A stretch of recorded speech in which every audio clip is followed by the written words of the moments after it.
Ding, ding, ding, ding. Here we are. So this evening's experiments in Teletype land are going to be interesting. Let's adjust things. Just that. There's an empty workbench because the teletype that used to be there is no longer there. It's gone to a new home. We'll see what happens. And the my old teletype here is just back from a road trip. I did a trip to Kingston, New York, and we had some movie camera action, doing a little bit of experimental stuff with it, and it was amazing fun. So I've brought it back and put it back onto the pedestal. It seems I forgot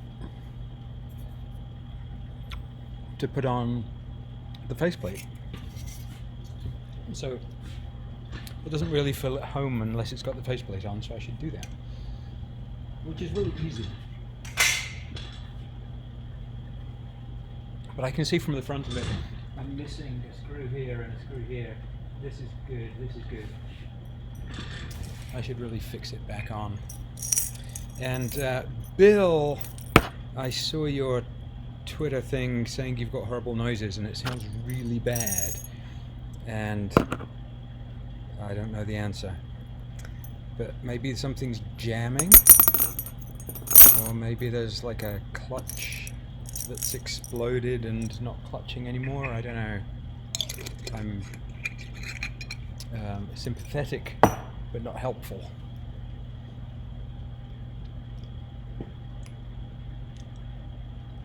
And I have lots of things that I want to make gentle slow progress on today. I only have like 70% battery on this machine I'm streaming from, so it's going to last about 10 minutes. We'll see how that goes. Let's do this. Screwdriver, regular little screws. These may just fit in. If they don't, then it's because they're the little catch things that they screw into on straight. And that's easily fixed. At least I hope it's easily fixed. You just straighten out.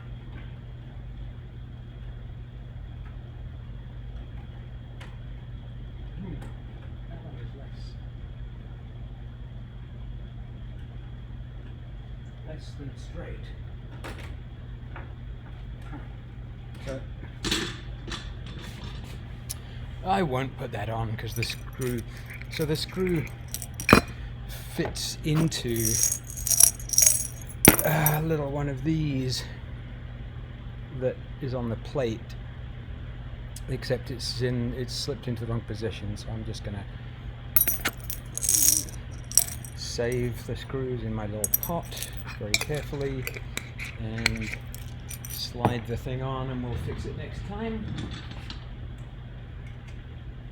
And it literally holds itself in place magically. There you are. Now it looks like a real teletype. Okay, now let me show you my project, the teletype printing project, and then while that prints, then I have some other toy projects.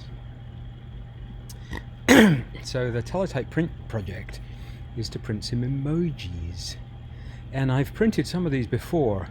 I really like the fish, and I'm not sure about the tropical fish, and I really like the shark, and so I'm going to try the whale. And to cheat, I'm going to do this from a terminal first, from like a shell. So I want to say H-emoji, which is my version of the emoji ascii-art thing that uses a restricted character set. So let's try that and see if it works. I think, yeah, it seems to be working. It didn't give me a huge Python trace back, and that's what I'm worried about. And, oh, that could be cute or it could be terrible. Okay, well, that's the whale. That's the whale. Should we try the spouting whale?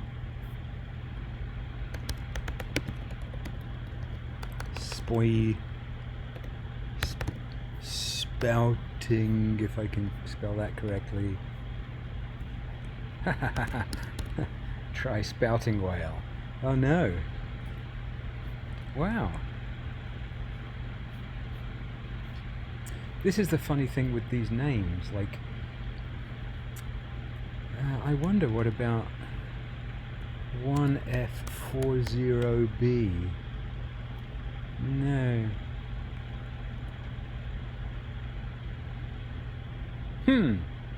Okay. The next one in this list is a seal or a sea lion. I'm not sure the difference. They are different things. Try the seal. That didn't work. Okay. Tropical fish, perhaps. Ooh, I think this is working. So we've got the shell, which is beautiful, and the shark, which is beautiful, and the fish, the regular fish, which is, a tropical fish looks actually the way I hoped a tropical fish might look. So let's do some more of those. Okay, we'll print these in a second. So that's tropical fish. Try spouting underscore whale. See if that's a thing. It's not. And then dolphin. So the reason I'm trying to print out some emojis is because I want to put some pictures into an art show. It's about time. So we've got, what have we got? Tropical fish, whale, but the whale is the spouting whale. It's like, it's getting it wrong. And I don't really like the spouting whale, I have to say. It might look cute when it's printed. Tropical fish looks awesome. And that looks kind of weird, the dolphin.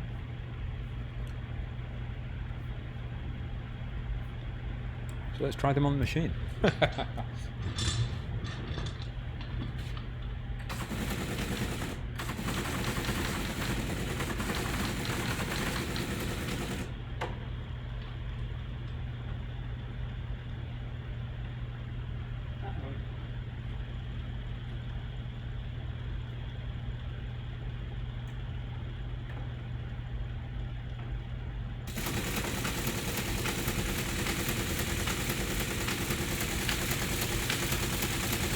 And partly this is all just like a test after bringing it back from the road.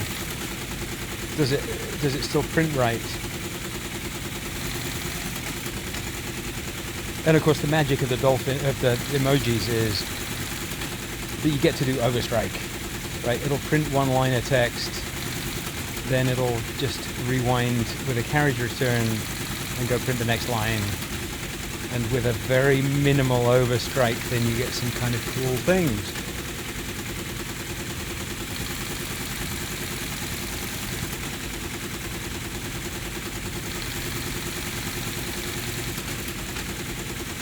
So okay, we'll see if the dolphin's good. Alright, meanwhile,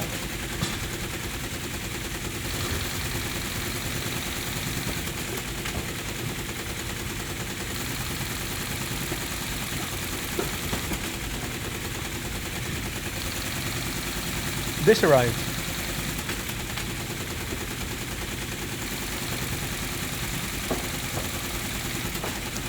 It's a little piece of test gear, and it has a pop-off lid, and inside the lid there's some stuff, and on the outside of the lid there's a little HP symbol that says 18160A. Can you read that? Probably not. RS232C V.24, V.35.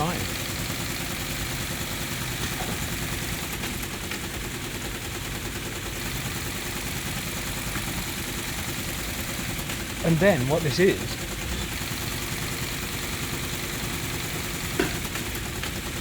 it's a beautiful little terminal and data analyzer. And I believe it acts as a terminal, as a serial terminal. And also it's a logic analyzer for RS-232 serial data. And right now the Teletype's not using RS-232, it's using current loop. But I seem to be in the middle of a little RS-232 fest around here. And so I'm going to try use this thing as a little terminal.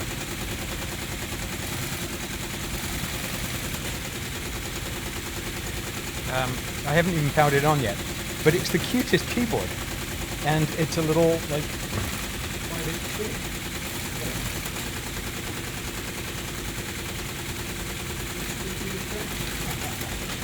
and it winds up to this. And it also makes this is another interface pod thing that basically plugs into the analyzer, and then you've got RS-232 going out each way and some lights and switches. And I think this is the equivalent of this. I think these things are both the same, except that this one has V.35, which is this bizarro square connector.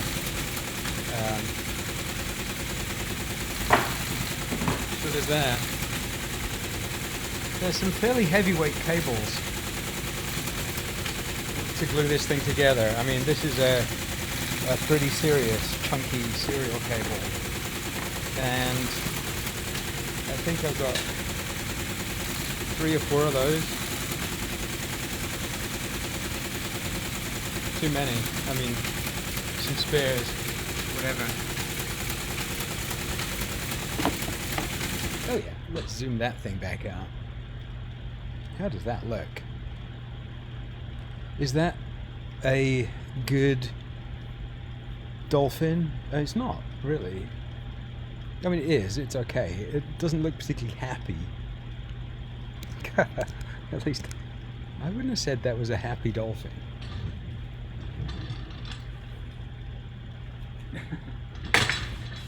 So, let's look back at my terminal and see what the other ones were. There was the tropical fish.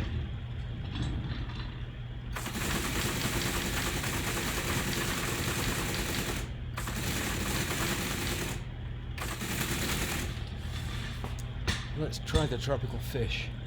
Yeah, and then the other piece of thing that came with this is a bunch of these, and this is essentially a flat ribbon cable. And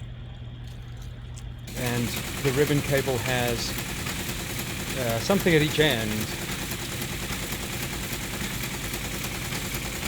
but it also has a connector in the middle, and I've got several varieties of this. So this lets you connect a terminal to a computer using the ribbon, and at the same time connect the analyzer into the middle of the loop, which I'm very much interested in doing, because then you can monitor, like, what's the serial data that's going through this. And let's see how my tropical fish comes out. Hopefully it'll be nice. We'll see. So after tropical fish, I'm going to do regular fish and whale. I think whale first. No, because it's a spouting whale. Huh. We'll see how that goes. I don't know.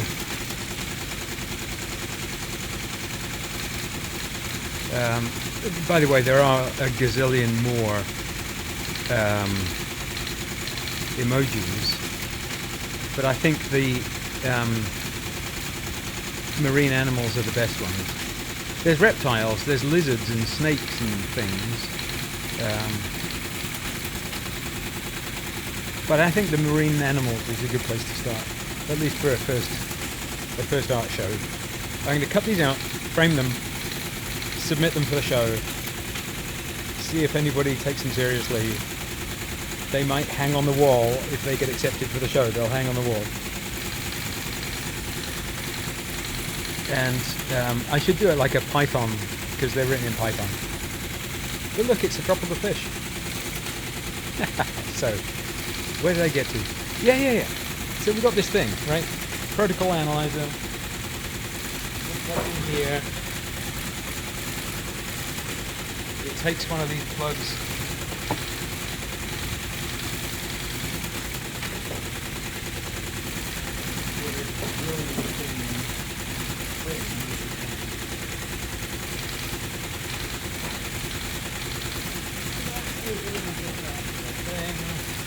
And then power.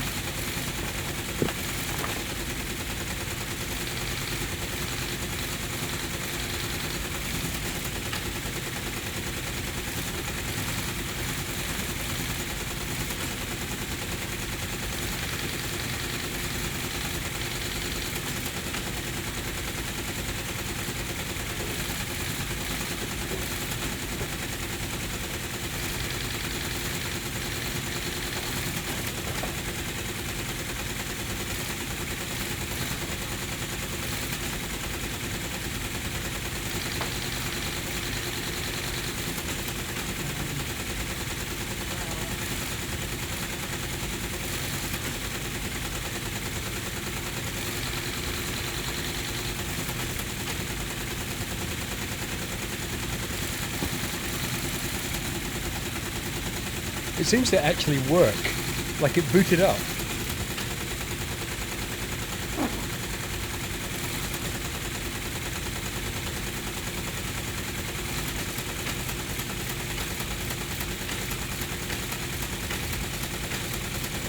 That tropical fish is really quite nice.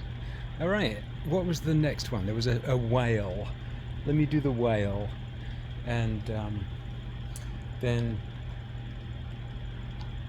when the whale prints, I can also show you this thing in its glory. It basically says it has a floppy disk, and the floppy is like just a fake placeholder, but I can save data to it. Waiting for data, auto-configure mode. Let's do setup, and I guess I can scroll through these things. Okay.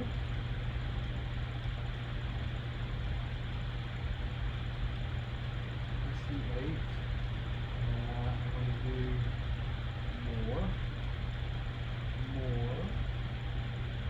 110, 110 board, mode async,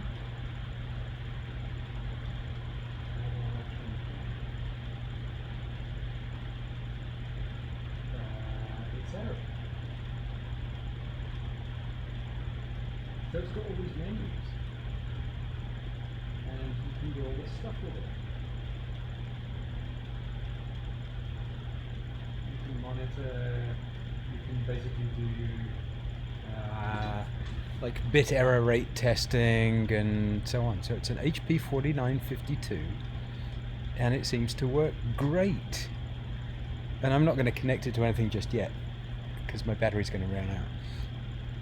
But that's my new toy. And then next to it is an even more serious toy, which is called a Fireberd. A Fireberd 6000. And this is another logic analyzer of an even more serious degree. And I think it'll work together with the HP. So I'll fetch that in a second. Let's do Emoji whale.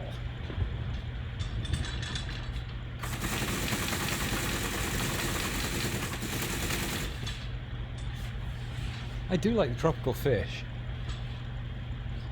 It looks like anybody would be pleased to have that on their wall, wouldn't they? Here's the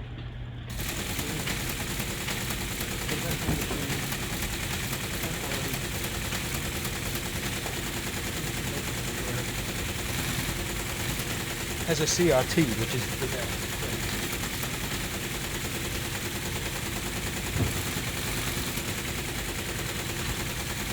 Now, the Fireberd,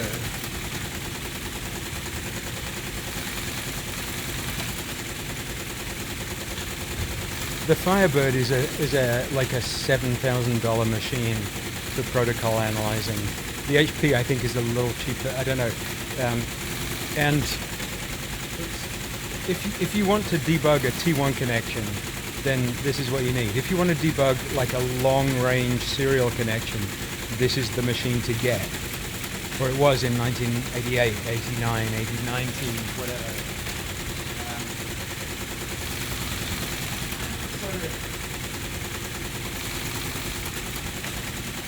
So I don't need just one, I've got two. I'm not sure the difference.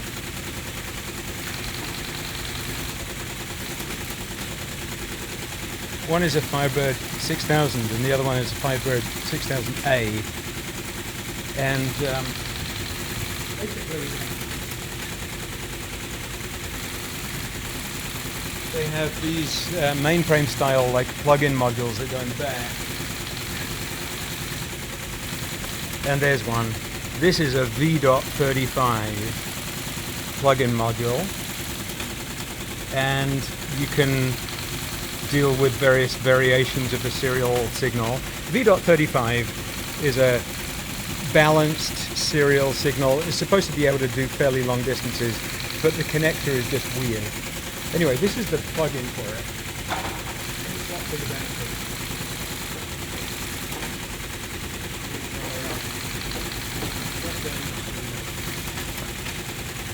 So I've got two of these, a V.35 adapter, RS449 and X.21, all serial protocols.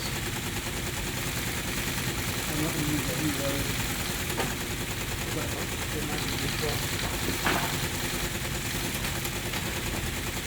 And then RS232. This is a DTE-DCE interface, which means it can behave like a terminal or like the communication server. It can behave like both ends of the RS232. You just flip it. You can do normal or inverting. You can have clock or not.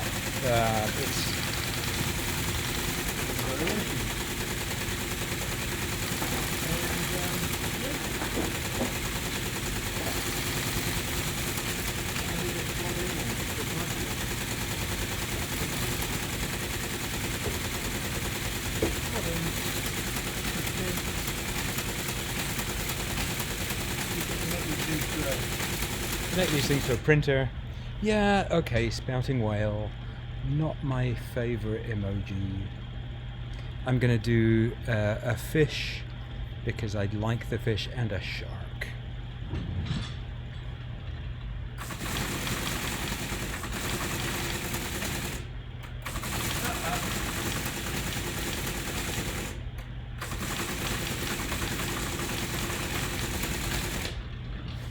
I've got like Emoji, ascii-art that uses a wide range of characters, and H-emoji that just uses like 4 characters. And I want to print the H-emoji variants today. So yeah, back to my list of emojis. Spouting whale, actual whale, I haven't managed to do yet. We'll see. Dolphin is okay. Tropical fish is nice. Regular fish is nice. Shark is lovely. And spiral shell, or just shell. So but I printed those before, so anyway. So that was today. I'm going to go play with these Fireberd, at least turn them on and do like a power on test. I haven't read the manuals. I don't know what they do. I mean, I read as much to say they have a 186 processor inside them. You can use them for serial bit error rate testing. They can simulate a terminal or a control interface. And they have a basic language. They're all programmable, so you can basically write scripts that determine how to inject errors, what kind of patterns to respond to. If you see this on the line, then do that. I mean, serial anything. and they're super powerful machines. And for some reason I have two. So my battery has gone from like 70%. Hey Russ, I missed your the HP-4952. Yeah, they don't make clack clack clack noises at all. Sadly not. But they'll be useful for testing the things that do make clack clack clack noises. I mean, especially I wanted the HP one because I've got this 6800 PC, the Southwest Technology Products Corp, SWTPC, the 6800, and I want to use the HP machine as a serial terminal for the 6800 machine, as well as using the Teletype as a serial terminal for the 6800 machine. So anyway. But actually, so I went from like 85% battery to 23% battery in no time at all, less than a half hour. So I'm gonna have to sign off. I mean, just because I left my mains power adapter at home, and I don't think I have another one handy in the shop here. Have I ever busted out the Deck Rider 3? I sold it. The Deck Rider, I sold it. So I'm actually having good kind of machinery turnover here. Yep. I didn't sell it for very much. I don't remember how much, but it was like 2 figures or 3. I think it was maybe 100. I don't know. It was not very much. To one of the local deck fanatics, and he had room for it. It makes beautiful zick, zick, zick, zick noises, but I wanted the space here. My space at the brickyard is actually a little bit limited, and so I sold it, and I had another ASR33 on the bench for a long time, and that has now disappeared off of the bench, and I've got these serial terminal kind of devices, and I want to get rid of one of the Firebirds, I think, to somebody who's going to use it. And oh yeah, there's a machine that I looked at that I didn't. Oh, I found these on Craigslist for nothing. I mean, the guy was like happy to have somebody who would actually use a serial machine. So I picked them up at the weekend. And yeah, there's a chance that, so I took a look at this other Western Union, like 1930s, 1940 teletypewriter with a 5-bit interface, and it's in rough shape, and I haven't got the machine into the shop yet, but I think that's my next like longish term project. So I'm trying to like move things around so that I make progress on things on the teletype front and make room for a 5-level machine and another like real restoration project. More notice, please. Yeah, I know. Yeah, I'm not exactly on very often, so anyway, I'm gonna have to turn this off because my battery is like, it's flashing red now. Really good to catch up with you, Russ, briefly. Catch you online in all the usual places. Thanks for tuning in. Yeah, good to see you. All right, love to you and yours. Take care. See you, everybody.